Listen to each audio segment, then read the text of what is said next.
Le pair à pair s'inscrit dans des évolutions profondes. Mais ce qu'il caractérise vraiment, c'est l'interaction entre les individus. Ils peuvent le faire de deux manières, soit en s'organisant sur une base collective, soit en passant par un intermédiaire, la plupart du temps numérique, et qui exerce une activité marchande. Il y a bien deux pairs à pair, dont les objectifs ne se recouvrent pas, le pair à pair collaboratif et le pair à pair marchand. Dans ce dernier, l'intermédiaire veut s'accaparer une partie de la valeur créée par ces interactions. Pour ce faire, il les marchandise. Il peut apporter des bénéfices sociaux indirects, mais ce n'est pas sa préoccupation première. Dans le pair à pair collaboratif, la communauté veut contribuer à des objectifs collectifs, voire sociaux, et pas seulement à obtenir de bons plans. Cette démarche était déjà celle de l'économie sociale et solidaire, et le pair à pair collaboratif en est un des derniers avatars. Mais dans l'économie collaborative, les individus sont non seulement acteurs, mais ils sont des pairs, c'est-à-dire que leur rôle n'est pas défini a priori. On peut ainsi être chauffeur ou passager sur un site de covoiturage, prêter sa voiture et en emprunter une, donner et recevoir un coup de main. Toujours dans le pair à pair collaboratif, la gestion se fait autour d'un bien commun. Cela peut être une ressource comme une imprimante 3D ou un Fab Lab, ou un output comme Wikipédia.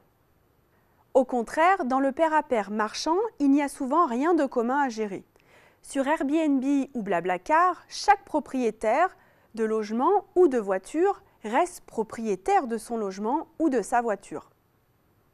De même, le partage des résultats est caractéristique du pair à pair collaboratif, alors que dans le pair à pair marchand, la plateforme fixe son tarif pour espérer un profit et les membres de la communauté s'arrangent entre eux lors d'une interaction.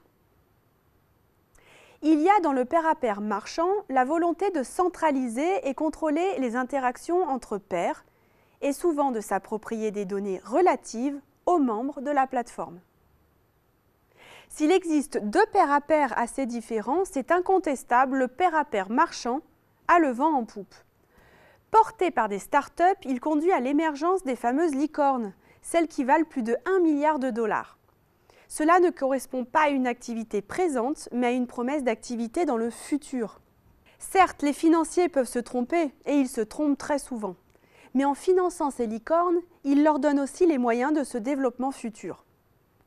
Ainsi, en septembre 2015, Blablacar a obtenu 200 millions de dollars et Airbnb a pu lever en 2014 1 milliard de dollars. Rien d'équivalent n'existe pour le pair à pair collaboratif.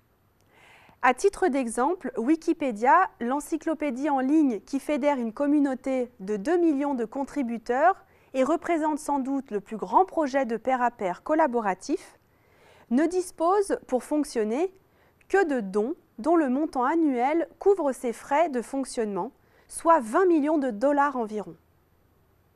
Une autre caractéristique qui différencie le pair à pair marchand du collaboratif, c'est sa capacité à centraliser les projets, ce qui lui permet de viser justement un développement rapide à large échelle. On appelle cela le passage à l'échelle. Les initiatives du pair à pair collaboratif, au contraire, sont souvent éclatées en projets locaux ou de taille modeste, qui sont plus ou moins associés entre eux, mais avec une articulation assez lâche.